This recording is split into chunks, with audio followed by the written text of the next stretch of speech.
আজ আমরা দেখতে চলেছি একটি অসাধারণ ফ্যান্টাসি অ্যাকশন অ্যাডভেঞ্চার মুভির গল্প, যার নাম হল the scorpion king rise of a warrior.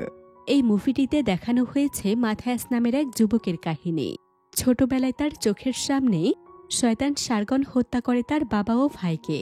তখন থেকেই মাথায়াস প্রতিশোধের আগুনে জ্বলে ওঠে। কিন্তু সার্গন কোনো সাধারণ মানুষ নয়, তার আছে অন্ধকার দেবীর শক্তি। প্রতিশোধের পথে মাথায়াসের সঙ্গী হয় লায়লা নামের এক মেয়ে আর ফ্যানিস নামের এক কবি। তারা সার্গনকে মারার জন্য বের হয় বজ্রপাত দিয়ে গড়া কিংবদন্তি তলোয়ার খুঁজতে। তবে এই পথ সহজ ছিল না। তাদের লড়তে হয় সৈন্যদের সঙ্গে, পেরোতে হয় জাদুকরী গোলকধাঁধা, আর শেষ পর্যন্ত মোকাবেলা করতে হয় অন্ধকার শক্তির দেবীর সাথে। এখন প্রশ্ন হল, মাথায়াস কি পারবে তার বাবা আর ভাইয়ের মৃত্যুর প্রতিশোধ নিতে, নাকি সার্গনের অন্ধকার শক্তির কাছে হার মানবে চিরতরে? জানতে হলে দেখতে থাকুন ভিডিওটির শেষ মুহূর্ত পর্যন্ত। আশা করছি জাদু আর রহস্যে ঘেরা এই মনোমুগ্ধকর গল্প আপনাদের অনেক ভালো লাগবে। তো আর কথা না বাড়িয়ে চলুন জাদুময় গল্পটি শুরু করা যাক। তো মুভির শুরুতে আমরা জানতে পারি অনেক বছর আগ থেকে একটি শক্তিশালী রাজ্য আছে। সেই রাজ্যের রাজার নাম আক্কাদ। আর এই রাজাকে রক্ষা করার জন্য কিছু বিশেষ যোদ্ধা আছে, যাদের ব্ল্যাক স্করপিয়ন বলা হয়। এই যোদ্ধারা বিশ্বাস করে যুদ্ধের সময় পালিয়ে যাওয়ার চেয়ে রাজা ও তার পরিবারের জন্য নিজের জীবন দেওয়া অনেক বেশি সম্মানের। সেই কারণে রাজ্যের সব ছেলেই ব্ল্যাক স্করপিয়ন হতে চায়। এরপর আমরা মাথায়াস নামের একটি ছেলেকে দেখতে পাই। সেও এই যোদ্ধা হতে চায় এবং আগামীকাল সে যোদ্ধা হওয়ার প্রতিযোগিতায় অংশ নিতে চায়। কিন্তু তার বাবা আশুর তাকে বলে, মাথায়াস, আমি অনেক বছর ধরে ব্ল্যাক স্করপিয়ন হয়ে রাজাকে রক্ষা করছি। মানুষ যেভাবে বলে এটা সম্মানের কাজ, আসলে সেটা তেমন সম্মানের কাজ নয়। মানুষ হত্যা করা কখনোই সম্মানের কাজ হতে পারে না। তাই আমি চাই না তুমি আগামীকালের প্রতিযোগিতায় অংশ নাও। এ কথা বলে আশুর চলে যায়। কিন্তু মাথায়াস মনে মনে সিদ্ধান্ত নেয় সে গোপনে প্রতিযোগিতায় যোগ দেবে।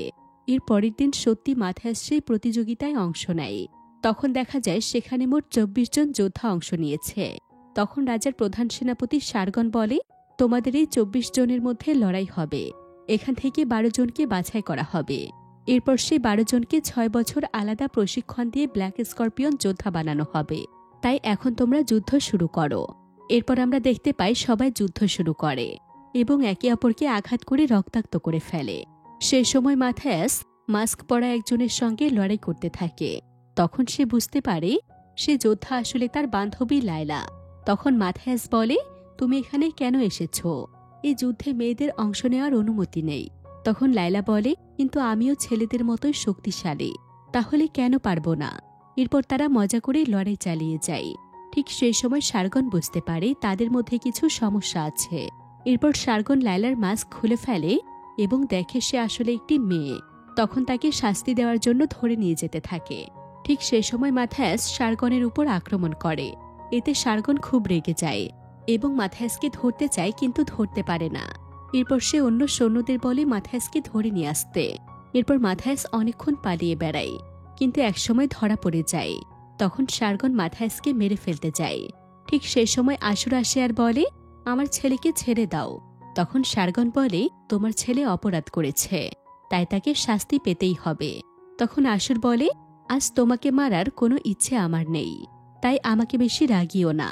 এ কথা বলে আশুর তার ছেলের দিকে যেতে থাকে। ঠিক তখনই সার্গন তাকে আক্রমণ করতে আসে। মাথায়াস তার বাবাকে সাবধান করে। তখন আশুর দ্রুত ঘুরে দাঁড়িয়ে আঘাত প্রতিরোধ করে। এরপর তাদের মধ্যে তুমুল যুদ্ধ শুরু হয়। এক পর্যায়ে আশুর হেরে যায়। তখন সার্গন তার সৈন্যদের আদেশ দেয়, ওদের 3 জনকে ধরে নিয়ে যাও। ঠিক সেই সময় রাজা সেখানে আসে আর বলে, সার্গন থামো। তখন সার্গন বলে, রাজা, এই 3 জন প্রতিযোগিতায় বাধা দিয়েছে, তাই তাদের বন্দী করছি। তখন রাজা বলে, আশুর এই রাজ্যের জন্য অনেক কিছু করেছে, তাই সে সাধারণ ক্ষমা পেতে পারে। এ কথা শুনে আশুর রাজাকে ধন্যবাদ জানায়। এরপর রাজা বলে, তবে আমি চাই আশুরের ছেলে মাথায়াস ব্ল্যাক স্করপিয়ন যোদ্ধা হোক, তাই তাকে সরাসরি প্রশিক্ষণে পাঠাও। এ কথা শুনে আশুর অবাক হয়, কারণ সে কখনোই চায়নি তার ছেলে যোদ্ধা হোক। কিন্তু এখন রাজা যা বলেছে তা মানতেই হবে। তবে সার্গন রাজার এই সিদ্ধান্তে অনেক রাগ করে। এরপর সে আশুরকে বলে, আজকের এই দিনের জন্য আমি তোমাকে শাস্তি দিবই। ঠিক তখন সার্গনের চোখ একদম কালো হয়ে যায় এরপর রাতে দেখা যায় একটা জাদুকরী কালো ধোয়া আসুরের দিকে এগিয়ে আসে। কিছুক্ষণ পর আসুর চিৎকার করে ওঠে। তখন মাথায়াস দৌড়ে বাবার ঘরে আসে। সেখানে দেখে তার মা একপাশে বসে কাঁদছে আর তার বাবার শরীরে অনেকগুলো বিচ্ছু কামড় দিচ্ছে। আসুর চিৎকার করতে থাকে। এরপর ধীরে ধীরে আসুর মারা যায়। তবে মাথায়াস বুঝতে পারে এটা সারগনের কাজ। এরপর সে সিদ্ধান্ত নেয় আগে সে শক্তিশালী হবে, তারপর বাবার মৃত্যুর প্রতিশোধ নেবে। এরপর মাথায়াস ব্ল্যাক স্করপিয়ন হওয়ার প্রশিক্ষণে যায়। সেখানে টানা 6 বছর কঠোর পরিশ্রম করে এবং শেষমেশ সফলভাবে একজন ব্ল্যাক স্করপিয়ন হয়ে ওঠে। এরপর সে রাজ্যে ফিরে আসে। তখন তার মা খুব খুশি হয় এবং মানুষের ভিড়ের মধ্যে দূর থেকে তাকে দেখতে থাকে। সে সময় লাইলাও দূর থেকে তাকে দেখতে থাকে। এরপর ব্ল্যাক স্করপিয়ন যোদ্ধারা রাজ্যের নতুন সেনাপতির সামনে দাঁড়ায়। তখন সেনাপতি বলে, এই 6 বছরে তোমরা আত্মীয় স্বজন কারো সাথেই দেখা করতে পারোনি, শুধু মনোযোগ দিয়ে প্রশিক্ষণ করেছ। সেই কারণে তোমরা এখন এই রাজ্যের ব্ল্যাক স্করপিয়ন হতে পেরেছ। এখন থেকে তোমাদের কাজ হবে রাজাকে রক্ষা করা এবং যেখানে দায়িত্ব দেওয়া হবে সঠিকভাবে তা পালন করা। এরপর মাথায়াস তার মা আর তার ভাই নোহার সাথে দেখা করে। মা বলে, আমার ছেলে কত ছোট ছিল আর এখন পুরুষ হয়ে ফিরেছে।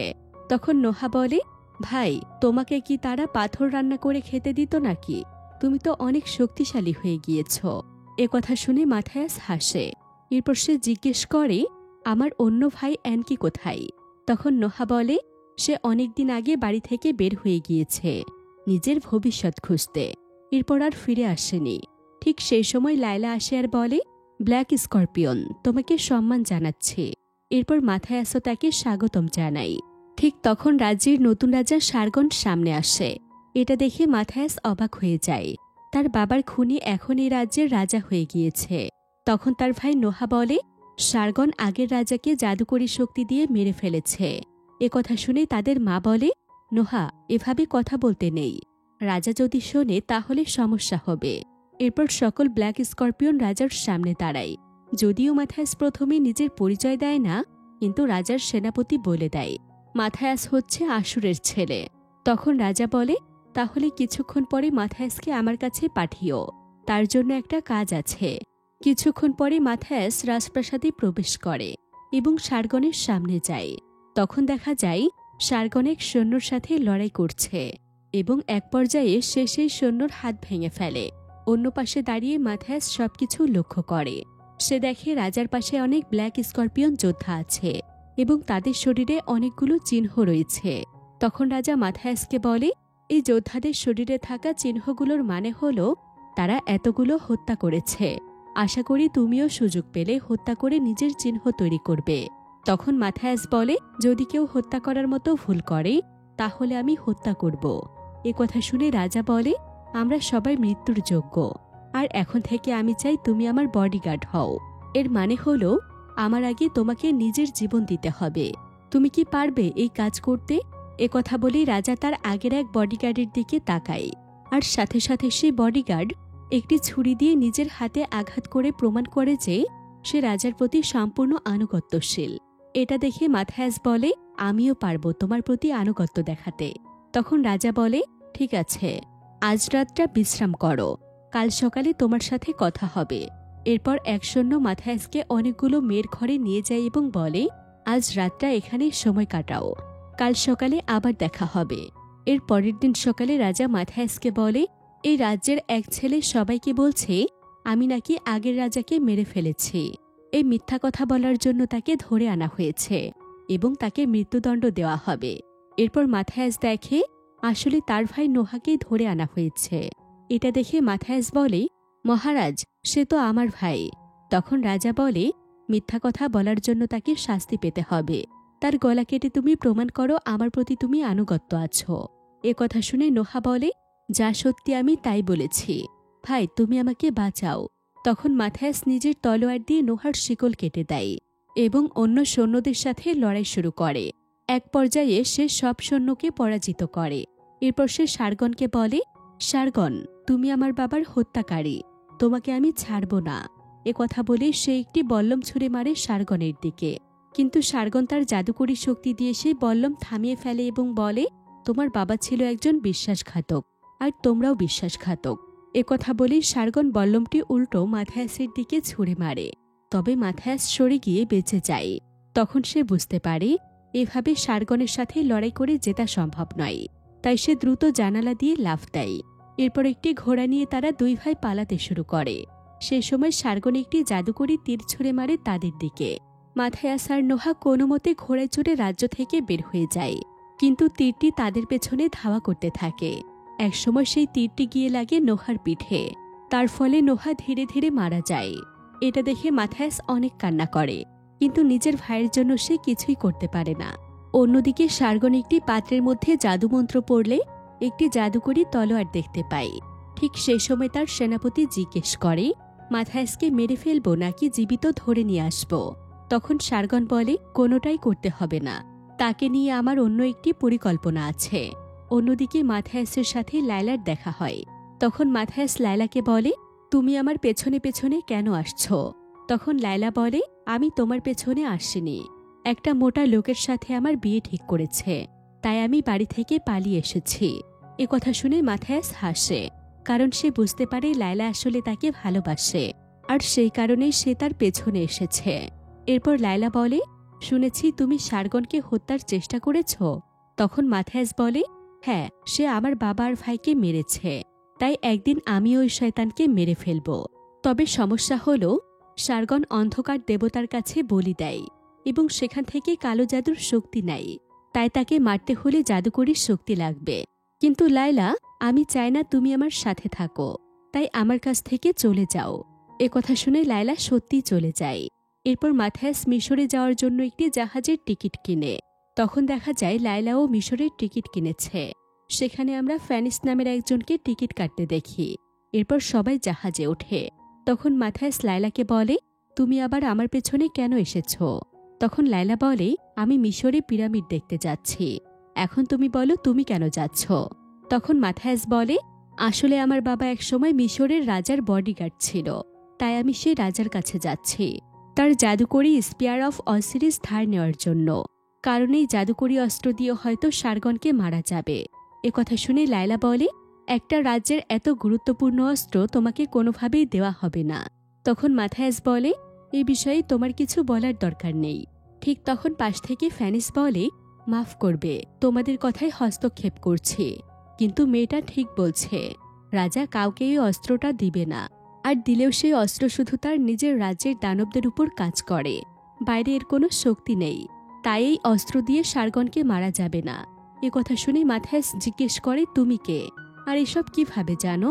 তখন ফ্যানিস বলে, আমি আসলে একজন কবি ও সাহিত্যপ্রেমী মানুষ, আমি 20 ধরনের ভাষা বলতে পারি, সেই কারণে আমি অনেক দেশের রাজার সাথে কাজ করতে পেরেছি, আর এই অভিজ্ঞতা থেকেই বলতে পারি সার্গনের মতো শয়তানকে মারতে হলে খুব শক্তিশালী জাদুকরী অস্ত্র লাগবে।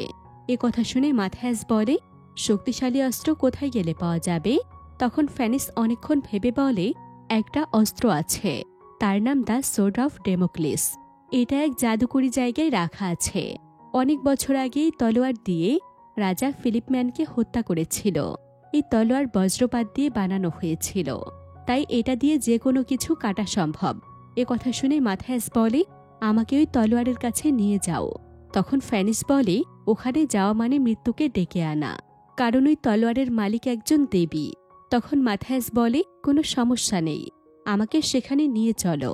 তখন ফ্যানিস বলে, আমার 2টি শর্ত আছে, 1, আমি তোমার জীবনের উপর একটি উপন্যাস লিখব, আর 2, আমাকে 100 স্বর্ণ মুদ্রা দিতে হবে। কথা শুনে মাথায়াস রাজি হয়ে যায়। এরপর ফ্যানিস তাদের একটি প্রাসাদে নিয়ে যায় এবং বলে, এই প্রাসাদের নিচেই আছে জাদুকরী গোলক ধাঁধার জায়গা, সেখান দিয়ে তলোয়ারের কাছে যাওয়া যাবে, তবে তার আগে আমাদের নিচে যাওয়ার চাবি লাগবে।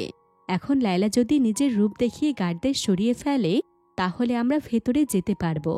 কথা শুনে লায়লা সরাসরি গার্ডদের আক্রমণ করে, তাদের মেরে ফেলে এবং চাবি নিয়ে নেয়। এটা দেখে মাথায়াস আর ফ্যানিস দুজনেই অবাক হয়ে যায়। এরপর তারাও সামনে এগোয়। তখন হঠাৎ রাজ্যের সৈন্যরা তাদের উপর আক্রমণ করে। মাথায়াস লড়াই শুরু করে, আর ফ্যানিস চাবি নিয়ে একটি দরজা খোলার চেষ্টা করে। একসময় দরজা খুলে যায়। তখন তারা 3 জন সেই দরজা দিয়ে ভেতরে প্রবেশ করে, আর হঠাৎ একটি জেলের মধ্যে পড়ে যায়। তারা অবাক হয়ে দেখে জেলের মধ্যে অনেক মানুষ বন্দী আছে, কিন্তু কেউ কোনো কথা বলে না। তাদের দেখে মনে হয় যেন বেঁচে থাকার আশাও তাদের শেষ হয়ে গিয়েছে। এরপর মাথায়াস জিজ্ঞেস করে, তোমাদের এখানে কেন বন্দি করে রাখা হয়েছে? কিন্তু কেউ কোনো উত্তর দেয় না। সবাই চুপচাপ বসে থাকে। তখন ফ্যানিস বুঝতে পারে তারা আসলে ইংরেজি বুঝতে পারছে না। তাই ফ্যানিস অন্য ভাষায় জিজ্ঞেস করে, তোমরা এখানে কেন বন্দী হয়ে আছো? তখন একজন উত্তর দেয়, এই রাজ্যে একটা বড় দানব আছে। সেই দানব শুধু মানুষের মাংস খায়। তাই এই রাজ্যের রাজা আমাদের বিভিন্ন রাজ্য থেকে ধরে এনেছে। প্রতিদিন আমাদের মধ্যে থেকে একজনকে সেই দানবের খাবার হিসেবে দেওয়া হয়। কথা শুনে ফ্যানিস মাথায়াসকে জানায়। মাথায়াস তখন সিদ্ধান্ত নেয় তারা সেই দানবের সাথে লড়াই করবে। কিন্তু ফ্যানিস রাজি হয় না। এটা দেখে লায়লা তার গলায় ছুরি ধরে বলে, তোমাকে আমরা চিনি না। মানে এমনও হতে পারে তুমি ইচ্ছে করে আমাদের বিপদে ফেলার জন্য এখানে নিয়ে এসেছ। তাই তোমাকে যেতেই হবে। সে সময় মাথায়াস সবার উদ্দেশ্যে বলে, এখন আমরা এই দানবটিকে মারতে যাব। তাই যারা লড়াই করতে পারো আমাদের সাথে আসো। কথা শুনে কেউ কোনো সাড়া দেয় না। তখন ফ্যানিস তাদের ভাষায় কিছু কথা বলে। তখন একজন বৃদ্ধ হেসে ওঠে, মানে তারা চাইলেও এই দানবটিকে মারতে পারবে না। তখন লায়লা তার কিছু কাপড় খুলে ফেলে আর লড়াইয়ের জন্য প্রস্তুত হয়। সে সময় ফ্যানিস তার দিকে তাকিয়ে বলে, এই সুন্দর রূপ দেখি তো দানবটি হার মেনে যাবে। এরপর মাথায়াস আর লায়লা বাইরে যায় আর সেই দানবটিকে খুঁজতে থাকে। অন্য পাশে একজন ফ্যানিসকে জিজ্ঞেস করে, তোমার সাথের এই যোদ্ধাটিকে আমার অনেক চেনা লাগছে। তখন ফ্যানিস বলে, তার নাম মাথায়াস আর তার বাবার নাম আশুর। কথা শুনে লোকটি বলে, এজন্যই আমার চেনা লাগছে। আসলে আশুর এক সময় আমার বন্ধু ছিল। এরপর সে লোকটি সবাইকে বলে, আমাদেরও এই লড়াইতে যেতে হবে। অন্যদিকে মাথায়াস হাত বাঁধা অবস্থায় একটি লোককে দেখতে পায়। সেই লোকটিকে বেঁধে রাখা হয়েছিল দানবটির জন্য। মাথায়াস লোকটিকে মুক্ত করে দেয়। তখন সে পালিয়ে যায়। ঠিক সেই সময় বিশাল একটি দানব মাথায়াস আর লায়লার উপর আক্রমণ করে। তারা দুজন দানবটির সঙ্গে প্রাণপণে লড়াই করে যায়। লড়াইয়ের মধ্যে লায়লা কিছুটা আহত হয়। এর মধ্যে বন্দীরা সবাই মিলে দানবটির উপর আক্রমণ করে। তখন দানবটি একজনকে ধরে ফেলে আর ধীরে ধীরে মেরে ফেলে। সেই সুযোগে মাথায়াস পেছন থেকে আক্রমণ করে দানবটিকে মেরে ফেলে।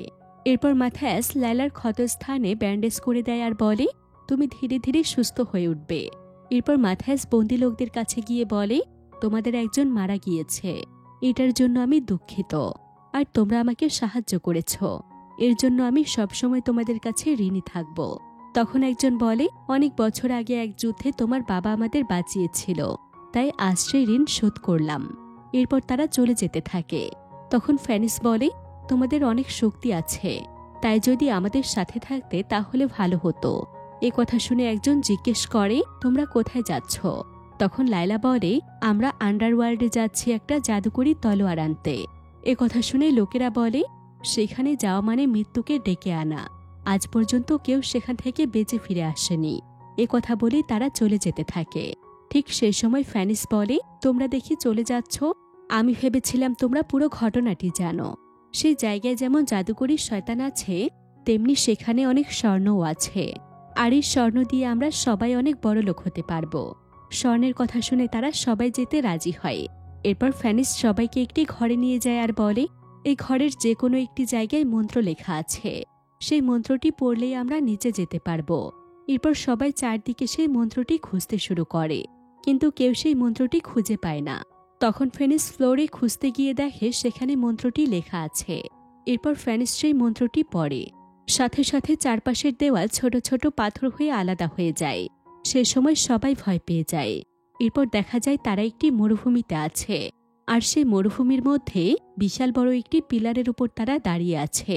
এখান থেকে নিচে লাফ দিলে তারা মারা যেতে পারে। তখন ফেনিস মাথায়াসকে বলে, সামনে পা দিয়ে তোমার ভাগ্য দেখো। এরপর মাথায়াস সামনে পা বাড়ায়। সাথে সাথে একটি সিঁড়ি বের হয়ে আসে। এটা দেখে সবাই খুশি হয়। এরপর মাথায়াস আবার নিচের দিকে পা বাড়ায়, কিন্তু এবার আর সিঁড়ি আসে না, আর সে নিচে পড়ে যায়। তবে তার কিছুই হয় না, কারণ পরে দেখা যায় সেই পিলারটি নিচে নেমে এসেছে। এরপর ফ্যানিস একটি টাইমার বের করে। এটা দেখে মাথায়াস জিজ্ঞেস করে, এটার কাজ কি? তখন ফ্যানিস বলে, ওহ, তোমাদের তো বলাই হয়নি। আসলে এই জগতে জীবিত মানুষ সর্বোচ্চ 1 ঘন্টা থাকতে পারে। এই সময়ের মধ্যে ফিরে আসতে না পারলে মানুষ পাথর হয়ে যায়। তাই আমাদের যত তাড়াতাড়ি সম্ভব তলোয়ার নিয়ে ফিরে আসতে হবে। এরপর তারা সামনে এগোতে থাকে। অন্যদিকে সার্গন তার জাদুকরি পাত্রে তাদের দেখতে পায় আর বলে, তোমরা অনেক দূর এগিয়ে গিয়েছ, এখন শুধু দেখার বিষয় তোমরা এখান থেকে ফিরে আসতে পারো কিনা। এদিকে দেখা যায় তারা সামনের দিকে যাচ্ছে। ঠিক সেই সময় হঠাৎ করে বালির নিচ থেকে কিছু গাছ বের হয়ে আসে। একের পর এক গাছ বের হয়ে জায়গাটা জঙ্গলে পরিণত হয়। এরপর ফ্যানিস নিজের মুখে ধুলাবালি মেখে নেয় আর সবাইকে বলে, এটা তোমাদের অনেক বিপদ থেকে বাঁচাবে। এরপর সবাই একই কাজ করে। তারপর সবাই আবার সামনের দিকে এগোতে থাকে। তখন আশেপাশে অনেক মানুষের কঙ্কাল দেখা যায়। সেখান থেকে একজন একটা তলোয়ার হাতে তুলে নেয়। ঠিক সেই সময় একটি স্নেক ফ্যানিসের উপর আক্রমণ করে। তখন অন্য একজন সৈন্য তাকে সাহায্য করে। এরপর ফ্যানিস একটি গাছের মধ্যে অনেক মানুষকে দেখতে পায়, যাদের সেই গাছগুলো মেরে ফেলেছে। এটা দেখে ফ্যানিস ভয় পেয়ে তাড়াতাড়ি সামনের দিকে চলে যায়। অন্যদিকে মাথায়াস তার বাবাকে দেখতে পায়। তখন ফ্যানিস সবাইকে বলে, এখানে যে মানুষগুলো দেখা যাচ্ছে এগুলো কেউই আসল না, কারো চোখের দিকে তাকিও না, শুধু সামনের দিকে যেতে থাকো। ঠিক সে সময় একটি স্নেক একজনকে ধরে নিয়ে যায়। অন্যদিকে একজন ফেনিসকে বলে, তুমি আমাদের মিথ্যা কথা বলে এনেছ। তখন সে ফেনিসকে মারতে যায়, কিন্তু লায়লা তাকে বাধা দেয়। তখন সে লোকটি লায়লাকে মারতে যায়।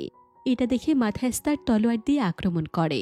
তখন ফেনিস তাদের লড়াই থামায় আর বলে, নিজেদের মধ্যে যুদ্ধ করে লাভ নেই, তাড়াতাড়ি সামনের দিকে যাও, আমাদের হাতে সময় কম। এরপর সবাই আবার সামনের দিকে এগোতে থাকে। এর মধ্যে একজন মুক্তা দেখতে পাই। সে মুক্তা হাতে নেয় আর খুব খুশি হয়। কিন্তু ঠিক সেই সময় একটি রাক্ষস তাকে খেয়ে ফেলে। এইসব শব্দ শুনে একজন পিছনে দাঁড়িয়ে যায় আর বাকিরা সামনে এগোতে থাকে। এরপর তারা একটি গুহার ভেতরে যায়। সে সময় একটি দেবী তাদের সামনে এসে বলে, তোমরা এখানে কেন এসেছ? তখন ফেনিস বলে, আমরা আসলে চায়না যাচ্ছিলাম, আর এখন কোথায় আছি আমরা নিজেরাও জানি না। তখন দেবী বলে, এখনই তোমরা মাথা নত করে বসো, এরপর আমার সাথীরা তোমাদের নিয়ে মজা করবে। মাথায়াস ছাড়া সবাই বসে পড়ে। তখন দেবী মাথায়াসের দিকে তাকায়। তখন মাথায়াস বলে, আমার দাঁড়িয়ে থাকতে ভালো লাগছে। এ কথা শুনে দেবী অনেক রেগে যায় আর বলে, আমি প্রেম আর যুদ্ধের দেবী, তাই আমার সামনে মাথা নত করতেই হবে, না হলে শাস্তি দেওয়া হবে। তখন মাথায়াস বলে, মাথা গরম করো না, আমরা ঠান্ডা মাথায় কথা বলতে পারি। তখন দেবী বলে, আমি এই ভূমির শাসন করি, আমি চাইলে তোমাকে এখনই শেষ করে দিতে পারি, অথবা চাইলে আমার রূপের আকর্ষণ দেখিয়ে তোমাকে বশে আনতে পারি। এ কথা বলে দেবী মাথায়াসকে সিডিউস করার চেষ্টা করে। পাশ থেকে লায়লা এটা দেখে রেগে যায়, কারণ লায়লা আসলে মাথায়াসকে ভালোবাসে। এরপর তাদের মধ্যে তর্ক বিতর্ক হয়। সে সময় দেবী তার রূপ পাল্টে লায়লার সাথে লড়াই শুরু করে, আর এই সুযোগে বাকিরা আলাদা আলাদা হয়ে সেই তলোয়ার খুঁজতে শুরু করে। এর মধ্যে লায়লা আর দেবীর মধ্যে লড়াই চলতে থাকে। একটা সময় দেবী তার জাদুকরীর শক্তি দিয়ে লায়লাকে আগুনের গুহার উপর ঝুলিয়ে রাখে। অন্যদিকে ফ্যানিস সেই তলোয়ার পেয়ে যায় এবং তার সাথে ফঙ্কের সাহায্যে সেটি নিতে চেষ্টা করে। অন্যদিকে মাথায়াস তাড়াতাড়ি দেবীর কাছে এসে বলে, লায়লাকে ছেড়ে দাও। তখন দেবী বলে, লায়লাকে ছাড়া যাবে না, কিন্তু তুমি যদি আমার সাথে প্রেম করো তাহলে বাকিদের ছেড়ে দিব। এ কথা শুনে মাথায়াস বলে, তোমার প্রেমের প্রস্তাব পেয়ে যদি মানা করি তাহলে সেটা আমার জন্য বোকামি হবে, কিন্তু আমাকে আমার ভাই আর বাবার হত্যার প্রতিশোধ নিতে হবে, তাই এখন আমি তোমার প্রস্তাব গ্রহণ করতে পারবো না। তখন দেবী বলে, তোমার বাবাকে আমি চিনতাম, সে আমার থেকে বেশি শক্তিশালী ছিল না, তাই প্রতিশোধ নেওয়ার চিন্তা বাদ দিয়ে আমাকে কিস করো, একবার কিস করলে তুমি আমার হয়ে যাবে। এসব কথা শুনে লায়লা রেগে যায় আর বারবার মাথায়াসকে বলে, আমি তোমাকে ভালোবাসি, তাই এই দেবীর কথা শোনো না। তখন মাথায়াস দেবীকে বলে, আমার বাবা হয়তো তোমার থেকে কম শক্তিশালী ছিল, কিন্তু সে আমার কাছে হিরো ছিল। অন্যদিকে ফ্যানিস সে জাদুকরি তলোয়ার পেয়ে যায়। এদিকে দেবী লায়লাকে আগুনের গুহায় ফেলে দিতে যায়, কিন্তু মাথায়াস তাকে বাঁচায়। ঠিক তখন ফ্যানিস এসে বলে, তলোয়ার পেয়েছি। এরপর সবাই তাড়াতাড়ি দেবীর গুহা থেকে বের হয়ে যায়। তখন হঠাৎ একজন ফ্যানিসকে ধরে বলে, আমাদের স্বর্ণ কোথায়? ঠিক সেই সময় ফ্যানিস দেখে পাশে একটি স্বর্ণ আছে। তারপর সে স্বর্ণ লোকটিকে দেয়। এরপর তারা দেখে সময় অল্প আছে, তাই সবাই দ্রুত সেই পিলারের দিকে ছুটে যায়। একদম শেষ মুহূর্তে একজন পিলারে উঠতে পারে না আর সে পাথর হয়ে যায়। এরপর বাকিরা আবার আগের জেলে ফিরে আসে। অন্যদিকে সার্গন একটি মেয়ের সাথে সময় কাটাচ্ছিল। সে সময় দেবী তার রূপ নিয়ে আসে আর সার্গনকে বলে, আজ একটি ছেলে এসেছিল আর সে আমার মূল্যবান তলোয়ার নিয়ে গিয়েছে, আমি চাই তুমি সেই তলোয়ার আমাকে এনে দাও। এ কথা শুনে সার্গন বলে, এই কাজের জন্য আমার আরও শক্তি লাগবে। তখন দেবী তাকে বিচ্ছুর শক্তি দেয় আর বলে, এই শক্তি ব্যবহার করতে হলে আমার জন্য 1000 মানুষের বলি দিতে হবে। অন্যদিকে জাহাজে ফেরার সময় লায়লা বাকি সবাইকে দেবীর প্রেমের প্রস্তাবের কথা জানায় আর বলে, মাথায়াস প্রায় রাজি হয়ে গিয়েছিল। তখন মাথায়াস বলে, আমি রাজি হইনি, তবে তাকে ব্যস্ত রাখার চেষ্টা করেছি যাতে তলোয়ার খুঁজে বের করা যায় আর তোমাকে বাঁচানো যায়। এভাবে তাদের মধ্যে প্রেম ভালোবাসার কথা হয়। অন্যদিকে দেবীর কথা মতো সার্গন পুরো রাজ্যের লোকজনকে একটি আয়োজনের কথা বলে নির্দিষ্ট জায়গায় আসতে বলে। এরপর মাথায়াসরা রাজ্যে ফিরে এসে দেখে রাজ্যের মানুষ দল বেঁধে কোথাও যাচ্ছে। তখন মাথায়াস একটি ছেলেকে জিজ্ঞেস করে, সবাই কোথায় যাচ্ছে? তখন ছেলেটি বলে, রাজা বিশাল আয়োজন করেছে, তাই সবাই সেখানে যাচ্ছে। এ কথা শুনে তারা বুঝতে পারে সার্গন কোনো একটি পরিকল্পনা করেছে। সে সময় গার্ডরা ছেলেটিকে ডাক দেয়। তখন বাকিরা লুকিয়ে থাকে।